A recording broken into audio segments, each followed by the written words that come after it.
Hey guys, welcome back to In Case of Econ Struggles. Today we've got another micro struggle for you related to the profit maximization problem. Today we're looking at whether a firm wants to enter or exit the market. Make sure you like and subscribe for all videos, including those related to this entry exit decision. And let's get started by talking about the plan for today. So with the entry exit decision, first, we are going to talk over and over again about why it is the case that price is greater than or equal to average total cost. That is going to be the main takeaway from today. For the exit entry decision, we are going to then talk about this conceptually. We're going to talk about some long run constraints.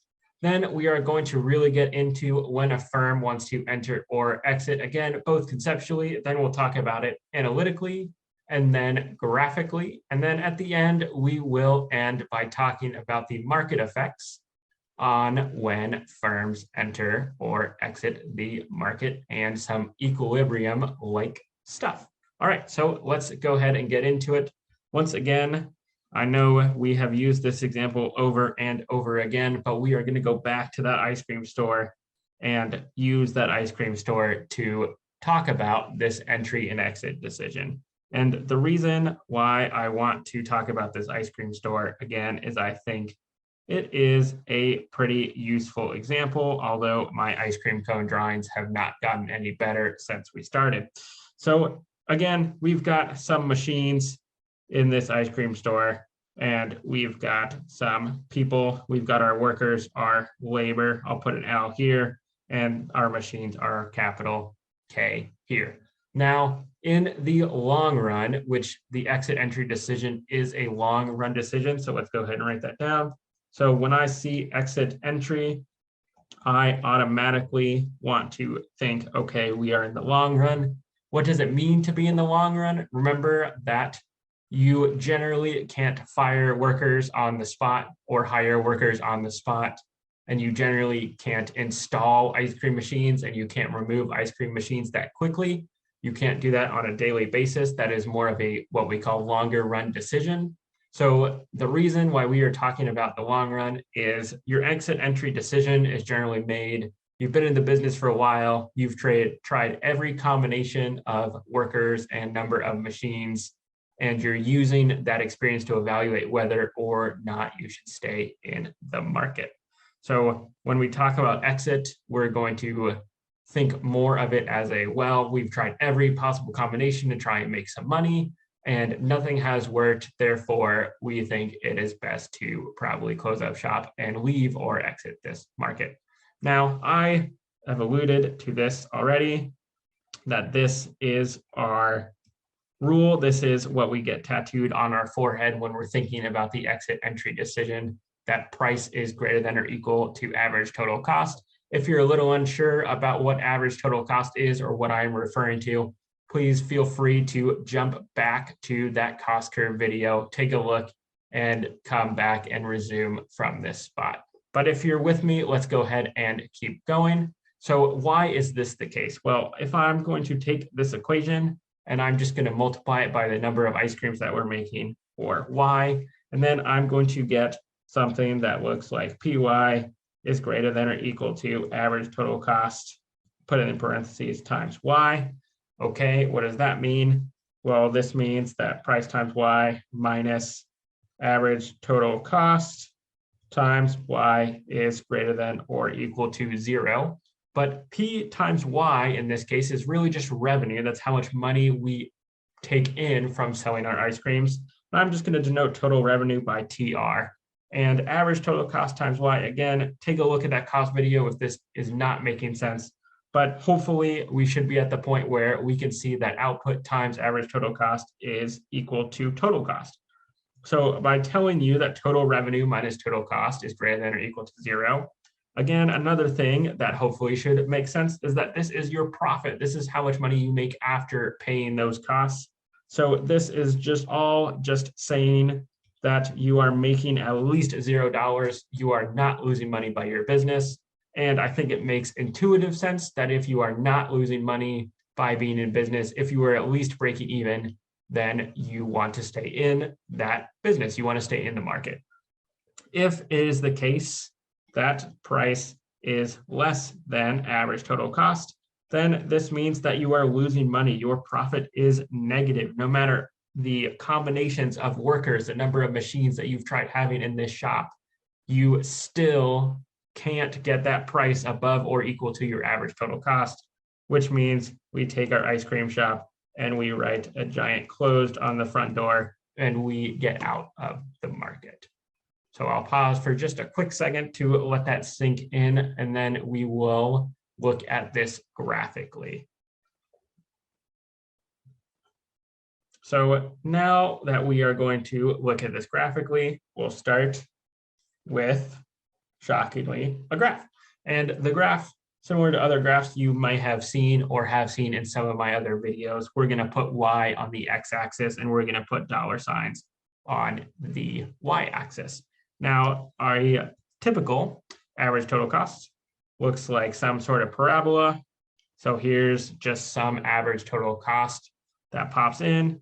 And a couple things to note, I'm going to call the minimum right here. This is the minimum of your average total cost. And this minimum has a couple important implications or a couple important interpretations that we want to be aware of.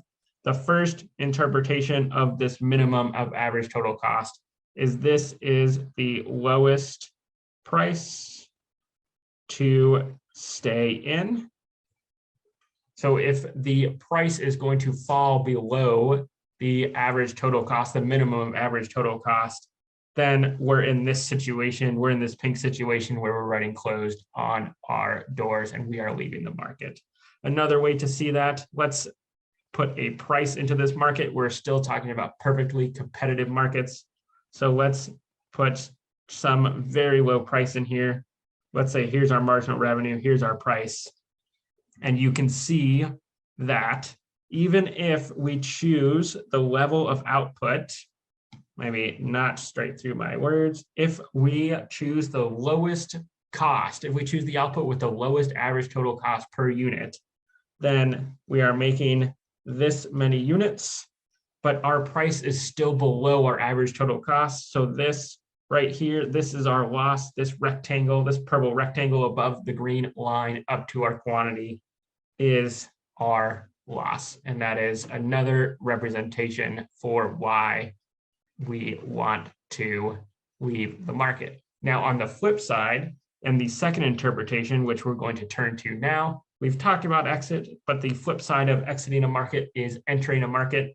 This is the lowest price to enter the market. So now let's talk about the entry side. And the way I'm going to talk about the entry side, you've got a street corner and you've got an ice cream store on this.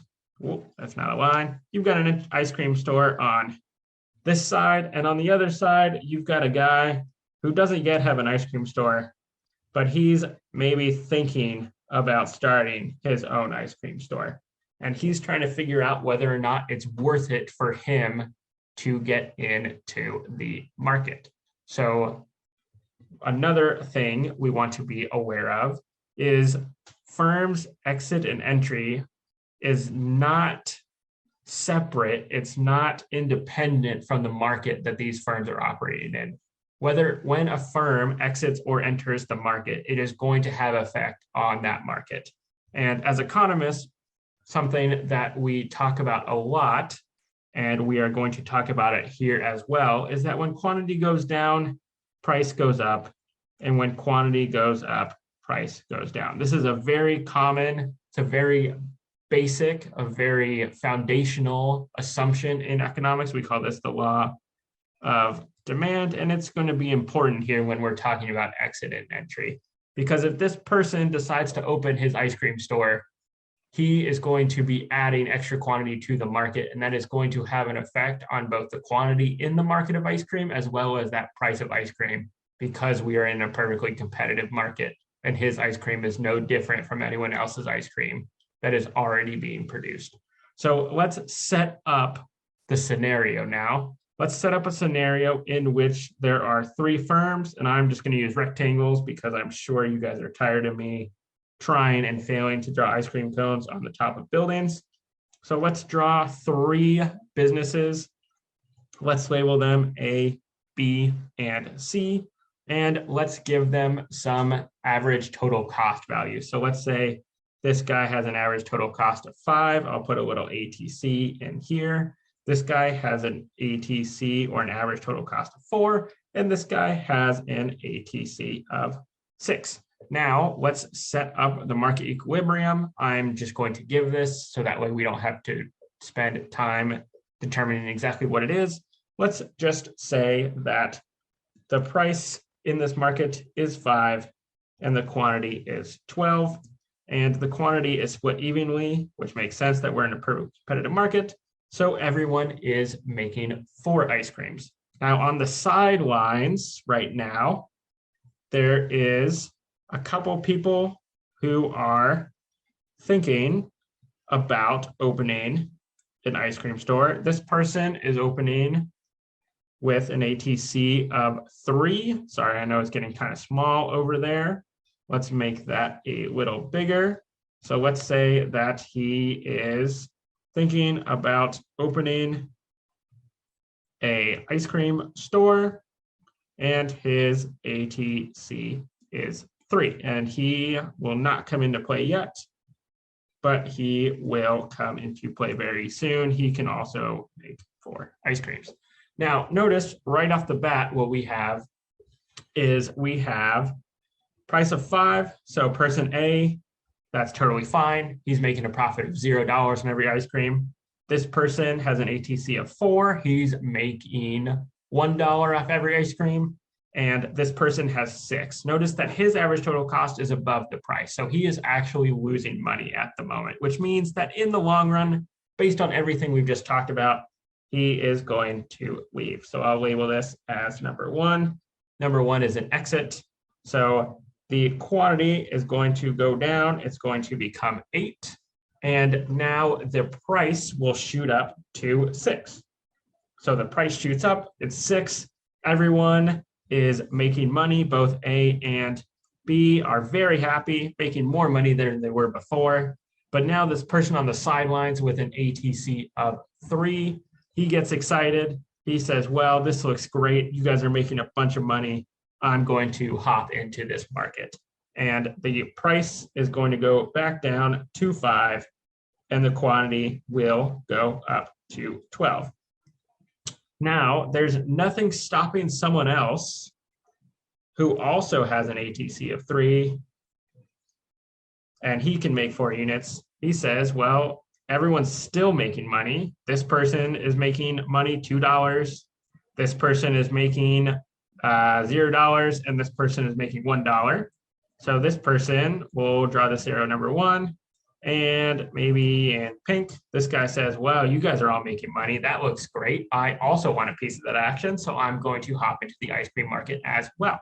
And he is going to drive the price down to 4, and he's going to push the quantity up to 12, which means, well, now the price is 4. So this person A, whose average total cost is 5, he can't support that. He's out of the market, which means the price will go up to 5 and the quantity will go back down to 12. And you can imagine now that more of these people with a lower cost are going to keep entering the market, and they are going to keep entering the market until it does not make sense for anyone else to enter and it does not make sense for anyone else to exit. It is going to equalize. It's going to become an equilibrium at that point where no firms want to exit and no firms want to enter. And generally, we say that that happens in a perfectly competitive market equilibrium, or PCME, means that the long run's profits are equal to 0. Because if someone is making money, then someone else wants to jump into that market, and the market is not in equilibrium. The number of firms are still changing. And if firms want to exit, then the market is also not in equilibrium as the number of firms is changing. So those are the equilibrium implications of exit entry. Hopefully this all makes sense. If it doesn't, let me know in the comments. Make sure to like and subscribe for future videos, and thanks for watching. We will see you next time for another case of econ struggles.